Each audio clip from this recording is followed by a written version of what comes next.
Good afternoon, folks, and welcome to the Pervasive Media Studio Lunchtime Talk. These talks are live every Friday at 1 p.m, both here in the building and live online. So whether you're in Bristol or you're far away, you can join in the conversation. My name is Martin O'Leary. I'm the studio community lead. I'm a white man in my late 30s with long hair and a beard, wearing a... I've described this jumper so many times on these talks. Wearing the same red woolly jumper I always wear. Every Friday, we throw open the doors of the Pervasive Media Studio for Open Studio Friday, where we offer you the chance to spend some time in our space by hot desking alongside our residents and staff from 10 a.m. to 5 p.m. So especially a big welcome to those of you who are new to the studio. If you're new to the studio, can you put your hand in the air? Welcome. I'm not going to ask you to do anything, but this bit is for you. What is the Pervasive Media Studio? We're a diverse and collaborative community exploring creativity and technology, everything from comedy to coding and product development to performance art. We're a partnership between Watershed, the University of the West of England, and the University of Bristol, and we offer studio space, desk space, meeting rooms, events, and opportunities, all for free to our residents as part of a spirit of generosity and mutual exchange. And most of all, we're a space for people to take risks in their practice, embryonic ideas, make time for collaboration. So, quick bit of housekeeping. Feel free to move around, make a cup of tea, get a glass of water from the kitchen. Please don't use the microwave. It interferes with the induction loop we've got running here. We have a quiet space just through the wall here to my left. The door's around the corner. If you need to take a break at any point, just hop in there. Fire exits are at either end of the studio on the other side. If you hear a fire alarm, that is real, and the studio team will direct you in that direction and get you out safely. And we have accessible toilets and baby change. I don't see any babies, but just in case, through the door over there next to the kitchen. There will be a Q&A at the end of the talk. Those of you who are watching online can please pop your questions into the YouTube chat. The rest of you, stick your hands up. We'll do it the old-fashioned way. You can get news on all of our future talks, heading to watershed.co.uk/studio, at PM Studio UK on Twitter. I'm not going to make a joke about Twitter this week. At Pervasive Media Studio at mastodon.social if you're on Mastodon, and at Pervasive Media Studio on Instagram. So we are really happy to welcome to the studio the Centre for Creative Technologies, which is a new research centre based at the University of Bristol. And our next two talks, this talk and the next talk, are going to be programmed by them. And to introduce this centre and tell you a little bit about our speaker for today, we've got the co-director of the centre and very long-term studio resident, Dr. Paul Clark. So please join me in giving a warm welcome to Paul. Hi, hello everyone. So, as Martin said, I'm Paul Clark, and I'm a white man in my early 50s with shoulder-length brown hair and a beard, predictably wearing predominantly black. And yeah, so it's a real pleasure to introduce the first talk that's been curated by the Centre for Creative Technologies. And I'm one of the co-directors of this new centre with Ed King. And the centre is based in the Faculty of Arts at University of Bristol, but it's also based here in the studio. So we think of this as our home, the centre's home. And what is the centre? Well, the Centre for Creative Technologies is for those working both with and on creative technologies in their research or in their creative practice. And we're running a number of activities. One of those is reading groups. Those reading groups are running every 3 weeks here at the studio. The next one is on Tuesday, the 28th of February, so do come along and join us for that. And then there'll be a series of workshops on alternative technologies. Come and have a chat with me or with our intern, Katie, afterwards, if you'd like to get involved in the centre. Katie's just put their hand up. Katie's here in the room. Yeah, so as Martin said, there's also a talk that we've curated next week. That's by Jacqueline Ristola. Jacqueline will be talking about queering the metaverse, countering some of the corporate claims around the metaverse. And it's a pleasure today to introduce Francesco, my colleague Francesco Bentivegna, who is a lecturer in digital theatre at University of Bristol. And Francesco is going to talk about myths of AI, in particular about artificially voiced intelligence. So, Francesco. Well, thank you, Paul, and Hi everybody, I really hope that you can hear me from home. Just, don't know, maybe say it in the chat, whatever, I don't know if it doesn't work. You don't say it in the chat, you can tell it directly to me because I can hear you here, I think. If you speak from the back, probably not, but we'll figure it out later. So, who I am, thank you Paul, thank you Martin, I'm Francesco, I'm a lecturer, I'm an artist, a practitioner, a lot of things. But essentially today I come here as, I like to quote this person who I don't know the name. Fanny. Fanny, okay. Essentially because I'm a little bit nosy. And I like to explore things. And one of the big part of past years of my research has been trying to understand the way that voice and artificial intelligence mutually influence each other. Why voice? Well, I'm an artist, I'm a singer. I've did my research in performance art and how we relate with artificial voices on stage. But today, we're not going to talk about performance studies because I decided to go a little bit more philosophical. So today is pretty much my version of trying to analyze and criticize sociologically and philosophically the concept of AI. What does it mean? We don't know. Through voice. So trying to understand the impact and the role of voice in the mythicization. How do you say that? Mythification? Mythicization? This language is confusing.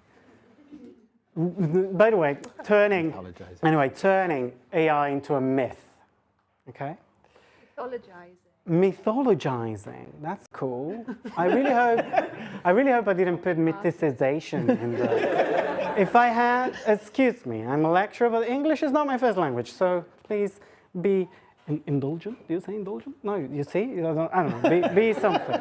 Anyway, so today we're going to be covering a little bit the history of speech synthesis and what it means and the current situation in voice and AI and why we arrived to this idea that AI needs to be human and needs to sound like human and why.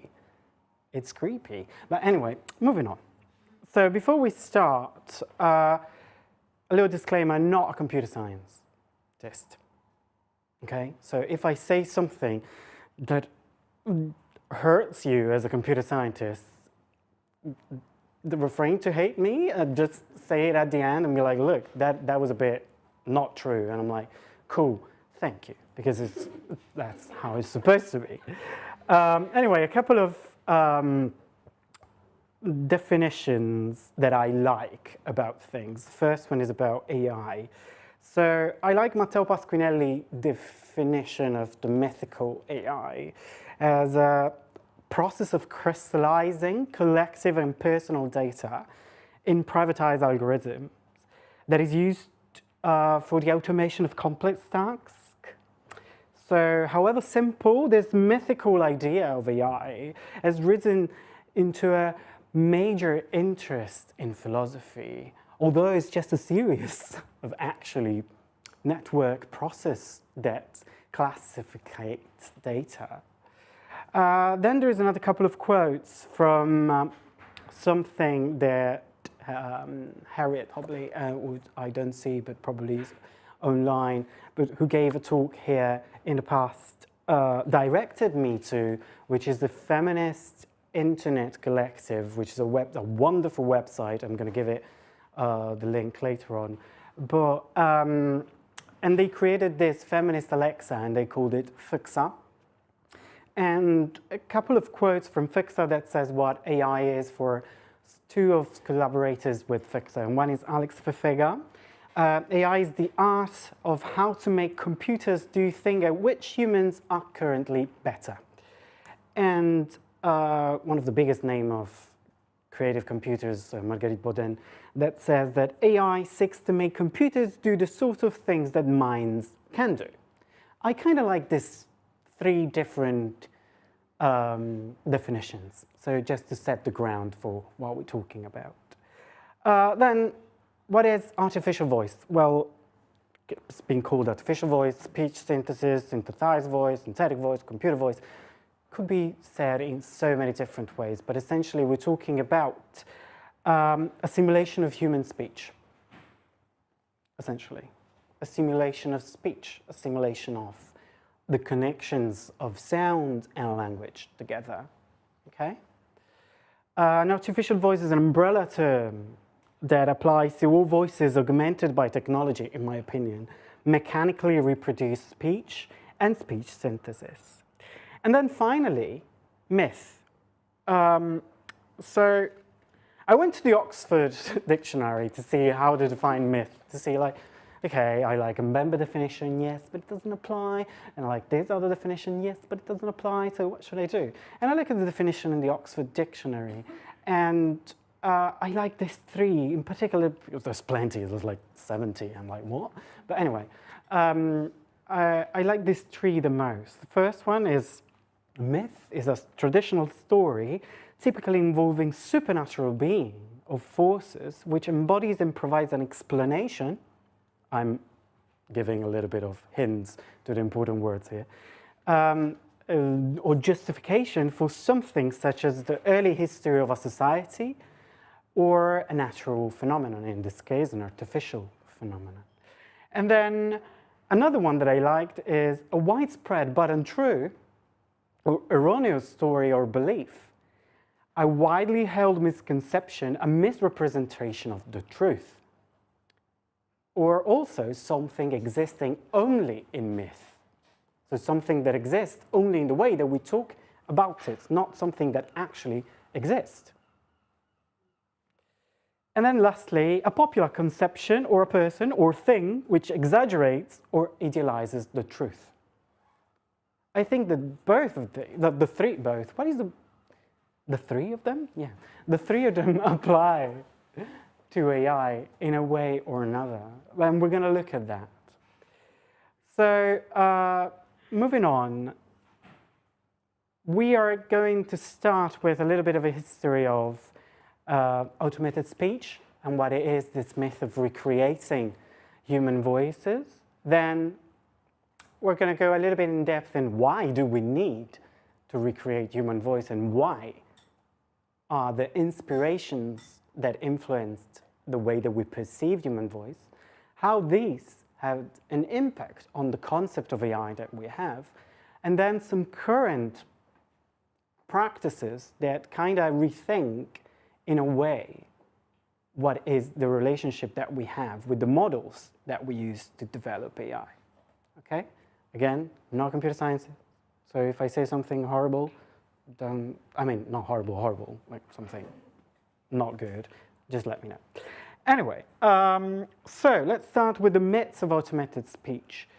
Finding ways to produce human speech goes back to the origin of civilization in terms of having masks in Greece that allow you to expand your voice and put your voice out there. So transport the sound, turning into a persona, so moving for the sound.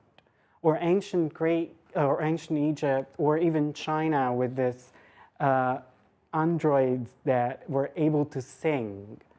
This is going on for a long time. But the moment that has been taken as the revolutionary is the reproduction of a recorded voice by Edwin Scott de Martinville in 1879, I think. I don't know, I'm just guessing here. But the only one that we can actually listen to of the artificial reproduction and production especially, and here the difference, reproduction is something I record and then I put back on. Production is something that starts from nothing, is this. So be careful, this is creepy, okay? So the first proper artificial production of human voice that we can still hear is the Kempelen machine. The work of the scientist and technologist Wolfgang von Kempelen is at the root of the current voice technology field. Von Kempelen developed a machine that through a reed was capable of producing a sound that resembled an awkward human being.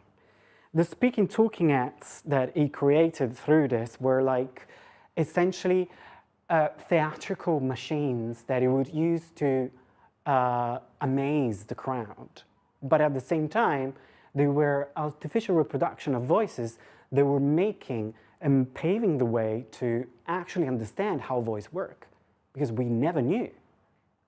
All the muscles that we have here, all the bones that we have here are so tiny that the actual understanding of how biologically a human voice function happened way after Kempler machines. They were in the 1750s, 1760s, but I'm gonna make you listen to it a little bit, so be prepared.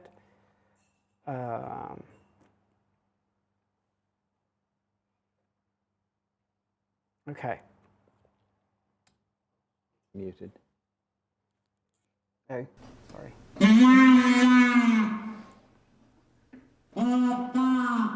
So saying mama, papa.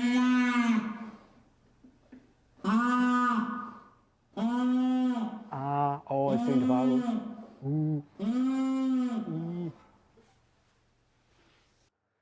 So how does it work? I mean, functional anatomically based speech synthesis ever? Yes, a lot of, oh my God, incredible. No, it was essentially a reed that push up function as a breathing lung that push the air out, and then there is a filter that changes the way that it speaks.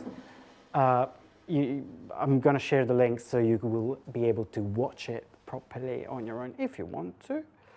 But let me move on a little bit. Okay. So that was the first one, and we're talking about early 19th century, and nothing happened until then. Obviously, the war industry needed something to communicate, so they created this magnetic reproduction of voice that was actually not traceable, because it was essentially playing with sound that would just resemble human, but it was not a human recorded. It was called the voda, a device capable of analyzing and synthesizing human speech by an electronic means, but it was mainly magnetic, and it was used in military communication. The machine uses only two sounds let it be. produced electrically. One of these represents the breath. The other, the vibration of the vocal cord. There are no phonograph records or anything of that sort. Only electrical circuits, such as are used in telephone practice. Let's see how you put expression into a sentence. Say, she saw me, with no expression. She saw me. Now say it in answer to these questions. Who saw you? She saw me. Whom did she see? She saw me. Did she see you or hear you? She saw me. So this is at the basis of then two very big evolutions in the musical business that were like the vocoder and the talk box. Are you familiar with those? We're not going to talk about them very much, but essentially a talk box is the little tube that you see. That's talk box, and the vocoder is instead it works a little bit different. It has an electronic means of reproducing your voice. But anyway, moving on, the very first speech synthesis. I don't know if you have heard this. This is still creepy. This is the first example of speech synthesis that uses phonetics transcription. So the IBM 7094 was able to, what they were able to reproduce. It's not human. I don't like, well, you'd see. But anyway, they were able to reproduce this idea of language through sonorous language. And it was this form of speech synthesis. They made it sing. So it was audibly mechanical, and it was the first computer to sing. And as you can hear, is still very artificial in the feel and the grain. But yeah, okay. We don't want to hear the song.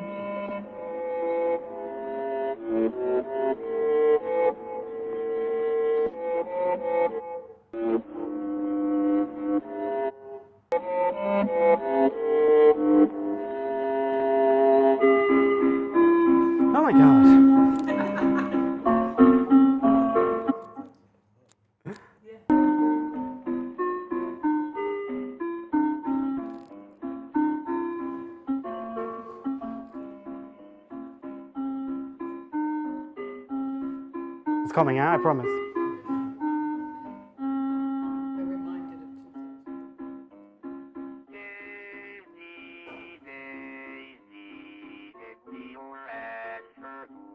Here's a computer.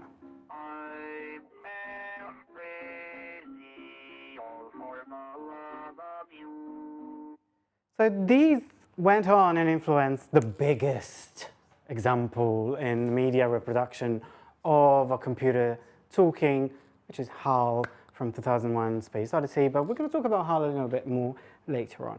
So after that, where we arrive, so essentially, until the 70s and the early 80s, synthetic voices sounded extremely mechanical, and they did not differ much from this sound. Especially if you go, I'll share the link later on again.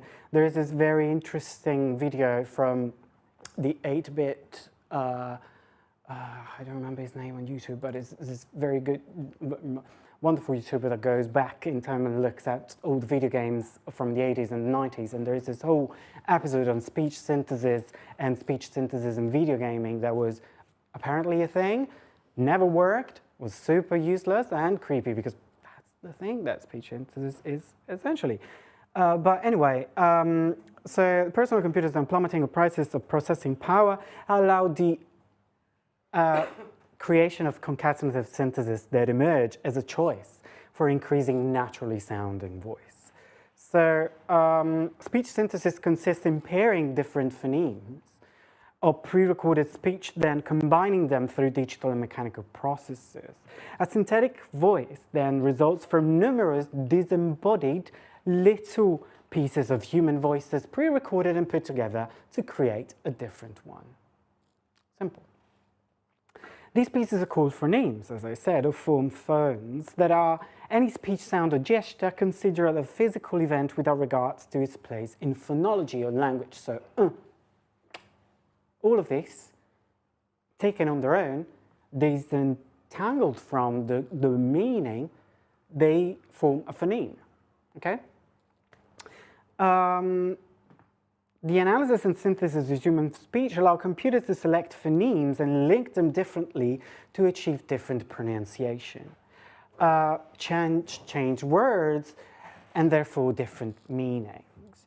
The main two forms of synthesis and analysis of phonemes that has been widespread, especially with answering telephones or station announcements, or even Siri and Alexa and Google Home before the big revolution of voice cloning. They were just basically text-to-speech. So from a text, the computer is able to reproduce a speech, and from a speech is able to analyze it and take the text out of it. And that's the basis of how this particular assistant worked in the past. Now, what happened is, all at the same time, roughly around 2016 with WaveNet, and then 2019 with Amazon, and then OpenAI jumped in, and now with Microsoft, there is some sort of AI spring in voice cloning. We all know what deepfake are, right? Roughly? Cool. If you type now on YouTube on your phone, voice cloning, you see the amount of videos that are coming out in the past 2 weeks. Mad. Because alongside ChatGPT-3 that Vince Bezu was talking about last week, there is this new wave of, let's say, enthusiasm around voice cloning and voice AI. But how does it work? What is it? So they're basically neural text-to-speech. They pair a neural network that converts the sequence of phonemes through encodec, converts them into essentially longer pieces of audio. Is no more just an information, but it becomes an object, a spectrogram, and then is encoded into a sound file. Following this? It's a bit convoluted, but it's okay. So for instance, to reproduce the natural feel of the human voice, the neural network within these AI, so in this case VAL-E,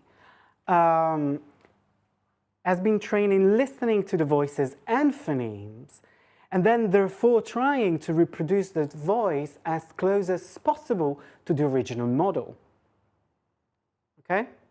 So the change in the way that information is obtained from essentially a series of phonemes now is turned into a series of what they call it, let me see, where is it? Tokens. I like it. Because there's various informations about it.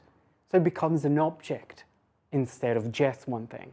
So if you think about it in terms of spatialized audio, which is one of the things that I normally talk about, is so the big difference with a spatialized audio is instead of having just a sound file here, we have the sound file, the position of the sound file, and what the sound file does in relation to the others. So we have multiple parameters all together.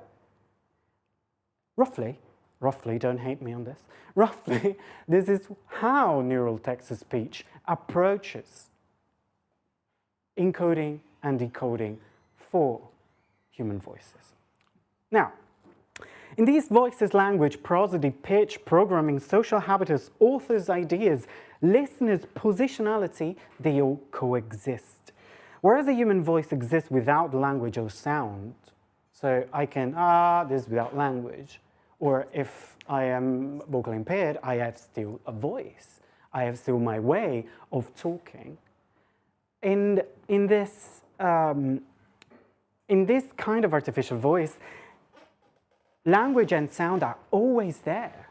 They're always interconnected. Logos and phone, they're part of the same thing, which I call skin, but this is for another time. This is not for now. This is for philosophy of voice. We're talking about AI. So as Holly Herndon wrote, embracing Pelli Grizzer theory of the vibe, which some of you might be familiar with, AI and voice AI seems to search for the vibe of humanity, seems to search for this particular grain of a human voice that Roland Barthes used to talk about that is reproducible. And how do we reproduce that? These voices are synthetic approximation that sounds uncannily real. I'm just going to give you a little demo of Valley. Literally came out 2 weeks ago, 3 weeks ago. So this is the original. He descended the ladder and found himself soon upon firm rock. They moved thereafter cautiously about the hut, groping before and about them to find something to show that Warrington had fulfilled his mission. The second one is an artificial intelligence reproduced. So the difference is there. Yeah, there is a little bit of woo from time to time.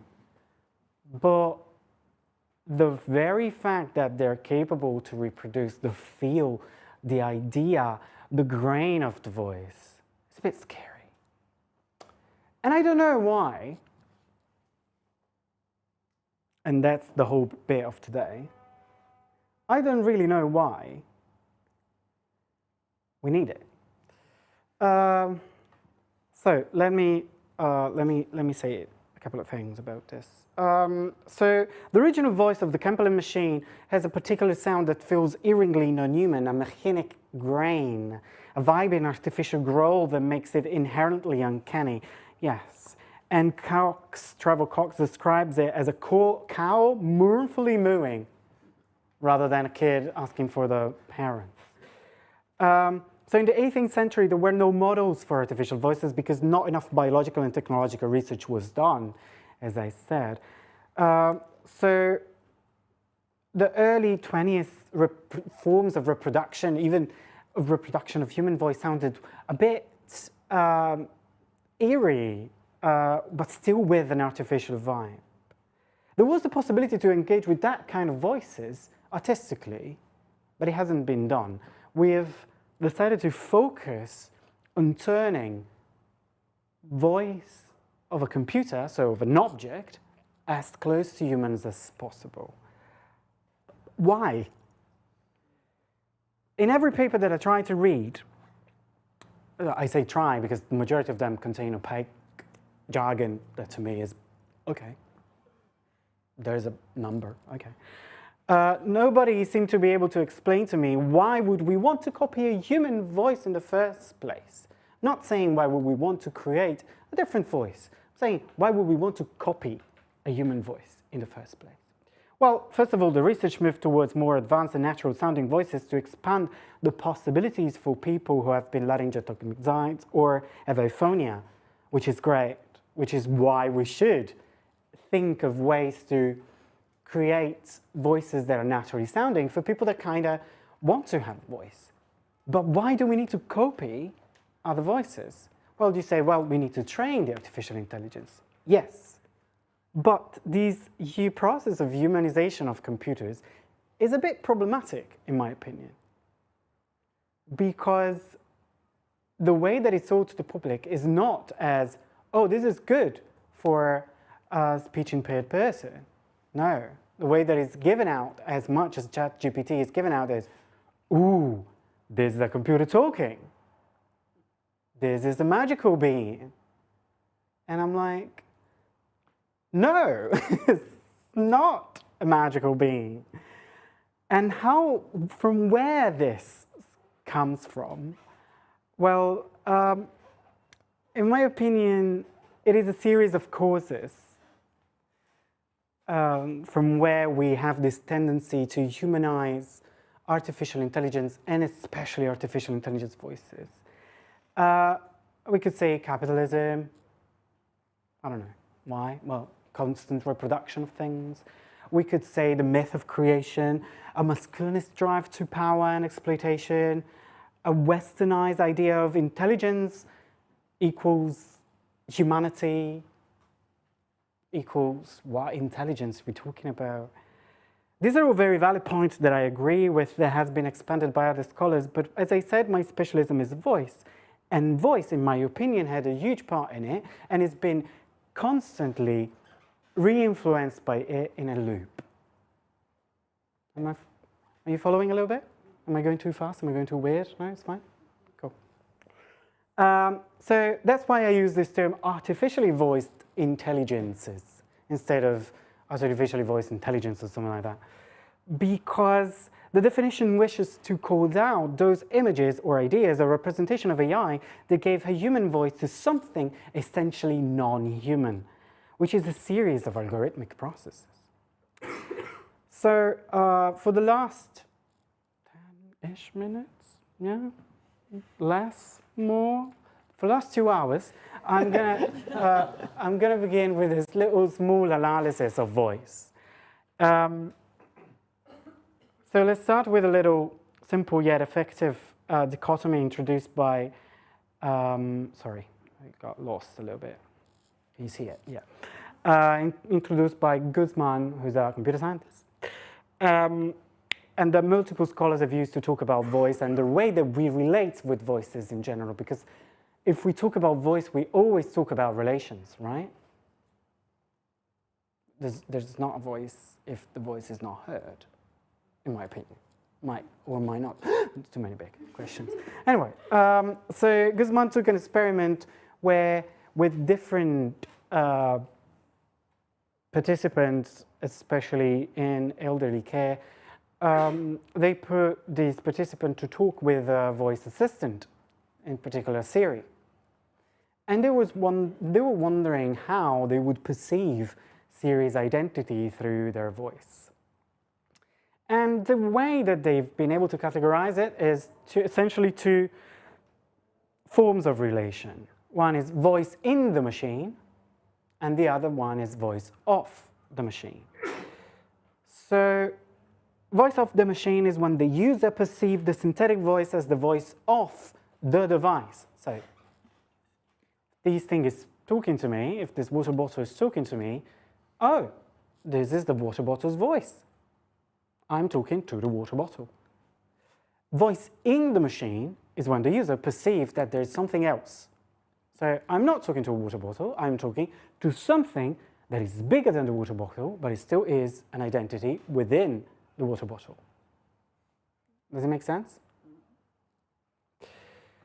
In my opinion, this is essentially the way we perceive the artificial voices and voice assistants in general. And the way they perform humanity is related intrinsically to the way that we perceive them as having an identity in the first place. So if I'm talking to a voice, oh, that voice has a voice. So it means that the voice has an identity. This is an unconscious process that is related to multiple things. Because normally we won't necessarily know what to expect from a box talking to us, right? Like if you think about it, what would you expect a box or a chair to talk to you with a human voice? No, right? But the fact that these little boxes are talking to us with, or a computer, or a line of code is talking to us with a human voice, makes us a little bit, oh, okay, plays with our familiarity. Puts us in this little weird position where we are in between, oh my God, this is too creepy, or okay, this is cool, that is cool, uncanny valley. So it's this moment where we look at things and like, oh, I like the fact that they're talking to me with a human voice, but at the same time, I'm not so sure that I like the fact that this box is talking to me with a human voice. But why we did that? Why we created these voices to be human? How we determine this voice as human? How we perceive them as human? Well, essentially, through language, obviously, timbre, obviously, intonation, and therefore two unconscious bias that I'm going to talk a little bit about, without gender binarism and agency. So Trevor Cox says that when a mismatch between expectation and results occurs, so I expect the chair to have a chair-sounding voice, or I expect a computer to have a computer-sounding voice, but then the computer has a female voice, human female voice. And there's a bit of a mismatch. This confuses me. Stereotypes and biases influence the listener to reject the voice or to accept the voice. These are all based on psychoanalysis. There's a long, long history of discourse around voice perception and voice reception. But what I want us to focus a little bit on is to these two unconscious biases on the way that we perceive these voices as human, although we all know that these are not humans. But why every time that they've been put out, they've been mythologized? What did you say? Mythologized? Thank you. As humans or as overpowerful beings. Well, gender, let's start with gender a little bit. I'm going to narrow it down to a specific influence and a specific topic, which is cinema in this case, media outlet like 2001, Space Odyssey, and Her. I hope that some of you have watched them. If you haven't, go watch them and then be like, because, I mean, they're amazing, but the way that they treat human voices is a bit, Anyway, I'm going to pay the tribute to Liz Faber, who's wonderful researcher that wrote a book called The Computer's Voice that talks exactly about this idea of having a voice in a computer as an acousmatic and disembodied being. So, do you know what acousmatic means? No? Cool. Acousmatic voice is if I'm hiding behind that, but you hear me, you don't, I mean, if you don't know that I'm hiding behind that, and then you hear me, that is a voice that is a disembodied. Without a body, it's just a voice. And then that voice gains a power. That power is a authoritative power, like the Wizard of Oz. Okay? That voice gains an authoritative power, and this authoritative power is even much more, I don't know why, even much more, it's bigger when it's within a computer because we have this automation bias that says, well, it's a computer, it knows everything. They know everything. Also, is it this embodied voice that reminds me of God? Obviously, they know more than me. I will definitely do what you tell me. And basically, you're way better than any other form of human that has ever happened before in my entire life. I'm exaggerating, obviously. But these are little unconscious biases that happen. So Liz Faber extensively addressed the topic of acharismatic and theatre voices in the field of cinema, observing how feminine-sounded voices are always already either mothers, Star Trek, assistants, her, or object of sexual desire, her.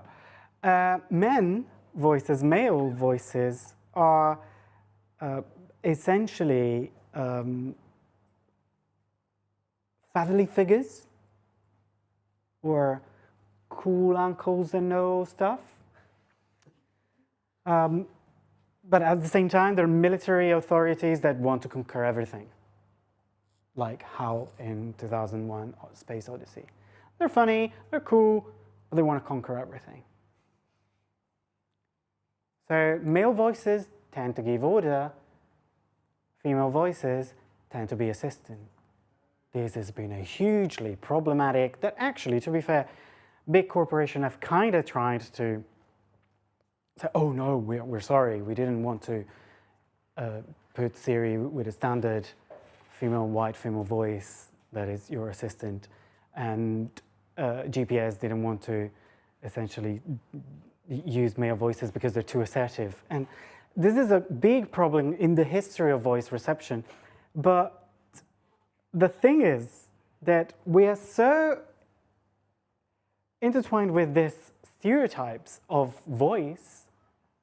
So if a female voiced artificial intelligence talks to us as an assistant, we accept it because it reproduces bias that we know. If an authoritarian god speaks from a computer, speaks with a male voice, we accept it because we know male equals power.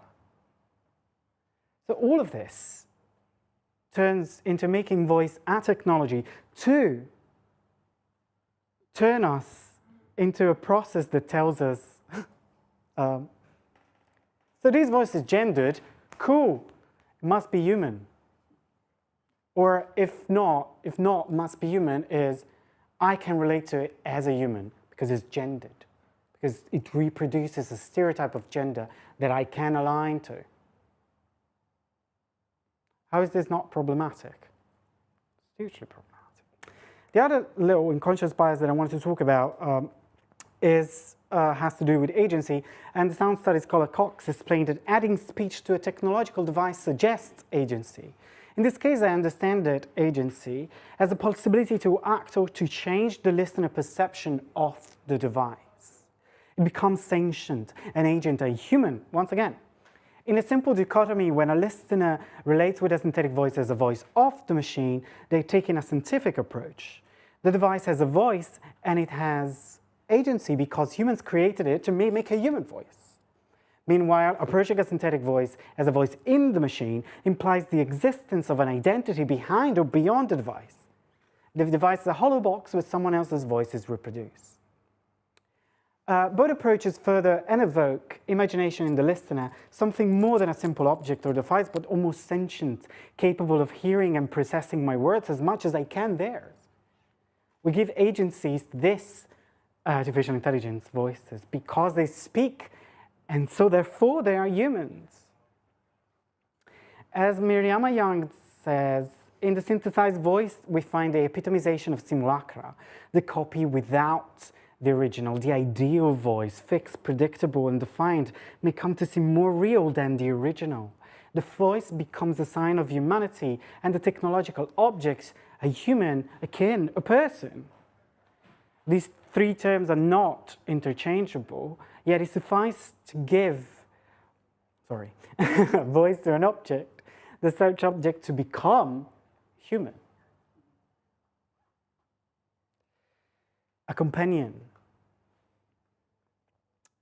So, so far we said because we give a human voice to an artificial intelligence, this artificial intelligence feels a little bit like a human, but why do we want to turn it as a human into the first place? Well, because we're scared of it, in my opinion, a little bit. Because we have been mythologizing. We have been mythologizing it through this idea of artificial superintelligence that is as well furthered by those human-sounding voices. So you see, it's a constant loop. There's no way out. We're scared of this super powerful artificial intelligence that's going to conquer the world.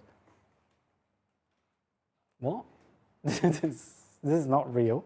But anyway, the fears are inserted in a hegemonic continuum of power that eschews questions of what technology means for those who have always been framed as other. This cultural anxiety about technology's potential to usurp human authority with its perfection, perhaps even human identity, in my opinion, is tragicomic and grotesque. Because AI is already scary. Without it being human, without it being super powerful, it's already scary. Or not. Like, it's already an overpowered, dangerous machine. Algorithmic-based systems surveil and police people. They guide thermic war drones. They affect communities, even for extraction and exploitation, to build certain forms of artificial intelligence, especially Alexa. So, after all my random blah, blah, blah talking, we're left with this, that the representation of mythical AI beings, such as HAL, using human voices, left us with three things. According to these representations, AIs are mythical overpowered being capable of taking over humanity, or sexualized feminine trope, or whether in reality as now is just a series of mathematic cataloging process turned into tools. This over-humanization of AI left us with this fear of overpowered AI, because we assume that it has a voice, so it has agency, so it's human, so it's stronger, but also at the same time, it's human, so I'm less scared. Removing the attention from the actual issues of AI. Why are we using it in the first place? The way we're using it in the first place is problematic. Then it leaves us with a bad, extremely bad representation of gender. Is this the only way that we humans are? It's just female, male, no, you have a binary, that's it. Human are assistant, male are a super powerful being. And then also the myth of AI as a singular identity, as a person, whereas we know it's just a series of networks together that talk and create stuff.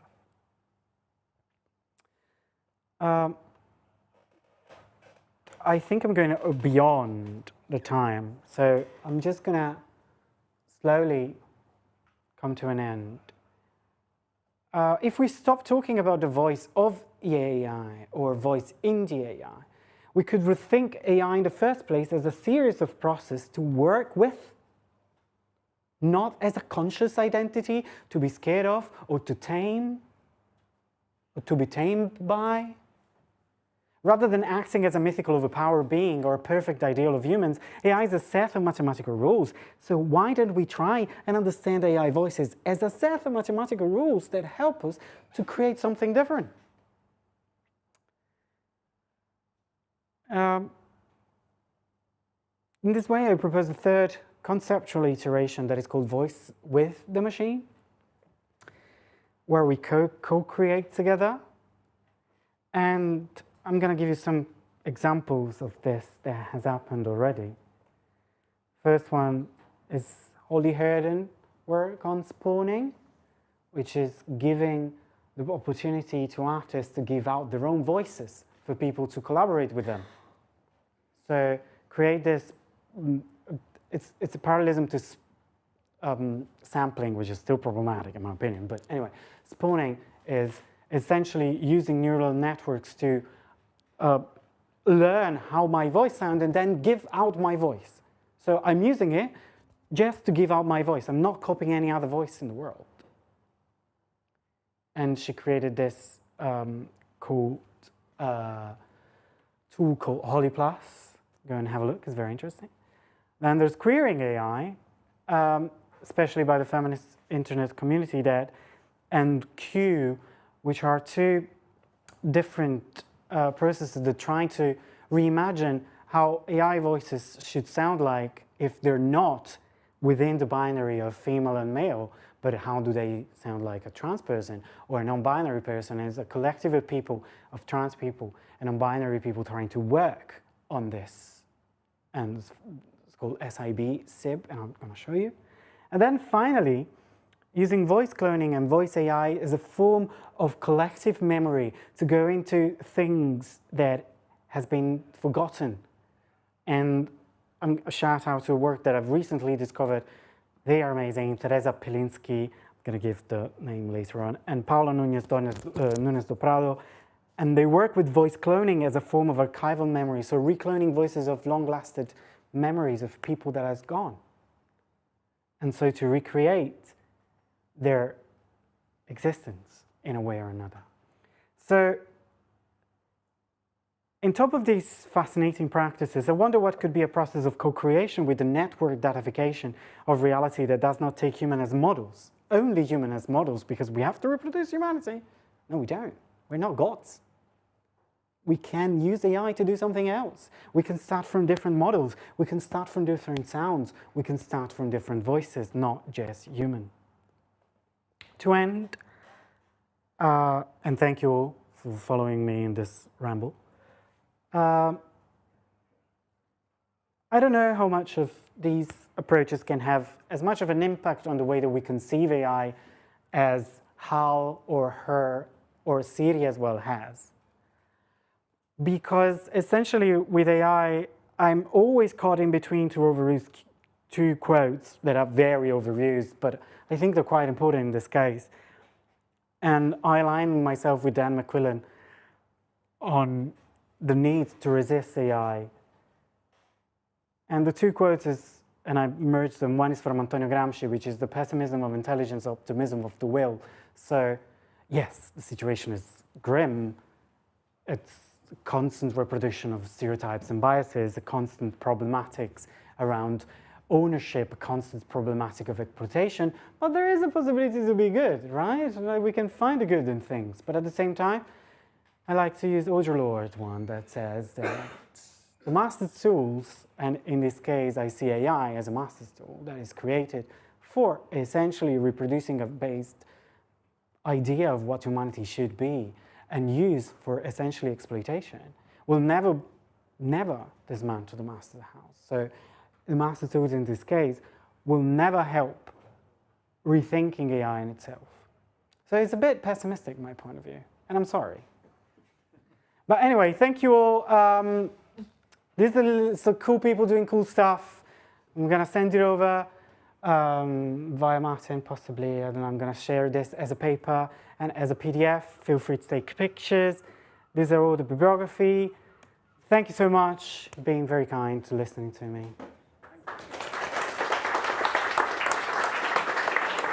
All right, fantastic. I think we probably have time for like one or two quick questions. Does anyone have a question for Francesco? Yes. I'm going to give you the microphone so the people at home can hear. Thanks. My name's Nick. Nice to meet you, Francesco. You said about voices that were not human. From what you've discussed today, what would a voice that wasn't human sound like? I can understand it might not be male or female. Would it be like one of those earlier 8-bit clanky things? Do you have any concept of what that might be? I always like to end. Sometimes I did also, there's a couple of students of mine here, they know that sometimes I live the end and be like, I don't know. I mean, I think I follow Donna Haraway, I follow Socrates in saying that, I don't know. But it's good to say it, because it's the very fact that we don't know how to conceive this is based on the fact that the only way that we imagine AI is human. Mm-hmm. But I don't know.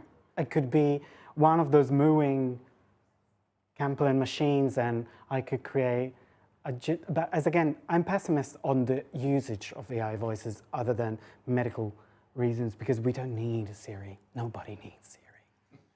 Let's be honest. Okay, thank you. No, sorry. Perfectly fair answer. One more. Hiya, I'm Kai. Thanks for that talk. It was great. I'm a musician, and it was interesting to hear that you are as well. Can you see a future where vocalists, artists are going to have to start copywriting like their tone of voice, their timbre? It's happening. It's happening. Sorry to interrupt. This is a great question. No, go on. Sorry. No, that's based. That was all I had. There is a beautiful talk. You might want to repeat the question. Yeah, sorry.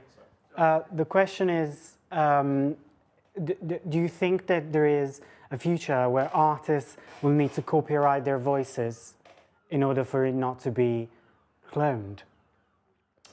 Well, it's happening already. It's a problem that has been posed by Holly Herndon in the first place. And I think that Holly Herndon, so this is a little critique to Holly. If you're listening, I don't think she's too cool. But We're cool. yeah, no, but not for me, not for you. I mean, obviously, Holly Herndon is listening to this. But the original idea of spawning was brilliant. It was to train a machine to create their own voice. So not cloning, create their own voice. But then it was too difficult, it was too long, and I understand. And they moved to this idea of voice cloning. But the basis was this problem. How do we give the copyright to the people if we clone them? And this goes back to, do we need it? Sorry, I'm too negative. There was one more down the back. I suppose there's two things. One's more of a statement. I don't know if you saw what David Guetta said recently about AI. David who?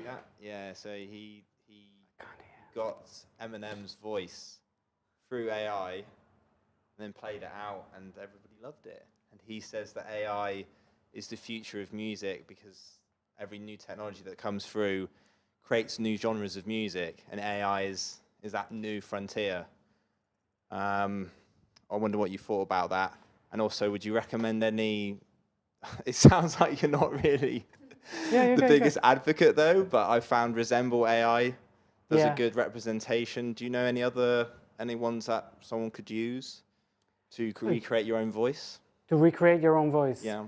Everything that's based on WaveNet, but Resemble AI is the most affordable and is the best one on the market at the moment.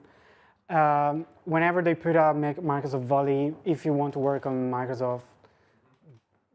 with Microsoft, I mean, do it, but you're giving, again, as soon as something new comes out, as soon as something cool about AI or network or possibility to actually create something good out of it, so that they have all your data. But Resemble AI, it's nice.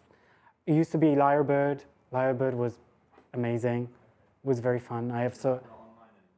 No, I think they've been, again. But I think I'll stick with Resemble AI, in my opinion.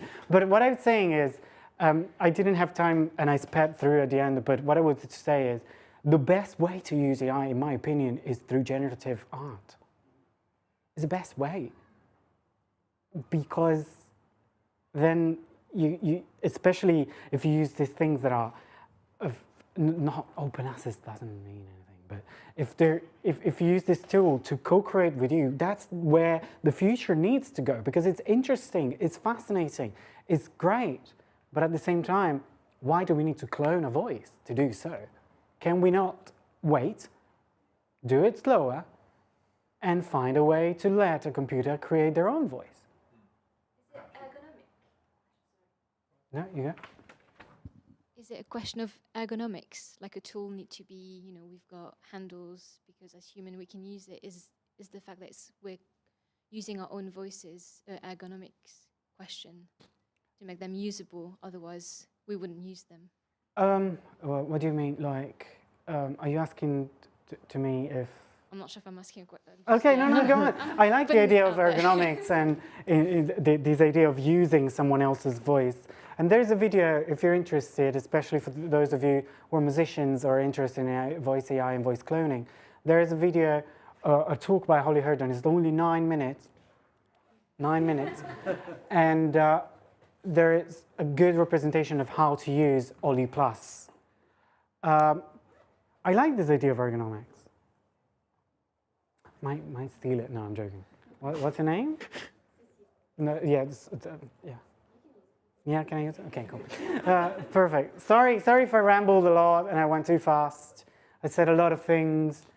I really hope you have the chance to look at all the fun bits that are happening with voice and AI. I really hope that these gave you a little bit of interest and, oh, but voice is not only a voice. Voice is a thing, a concept, something that we can talk about. So yeah, cool. Thank you so much for giving these. Thank you, Francesco. All right. Before you all go, I just want to let you know, if you have enjoyed this talk, next week's talk is from Dr. Jacqueline Ristola, also from the Center for Creative Technologies. She's going to be talking about queering the metaverse. If you want to stick around and hot desk today, find out more about what we do, then please come find one of the studio team. Studio team, wave your hands. Here we are. We'll be happy to help. If you're watching online, drop us a line, studio@watershed.co.uk. Any questions? Thank you all for being here today, and we'll see you all again same time next week.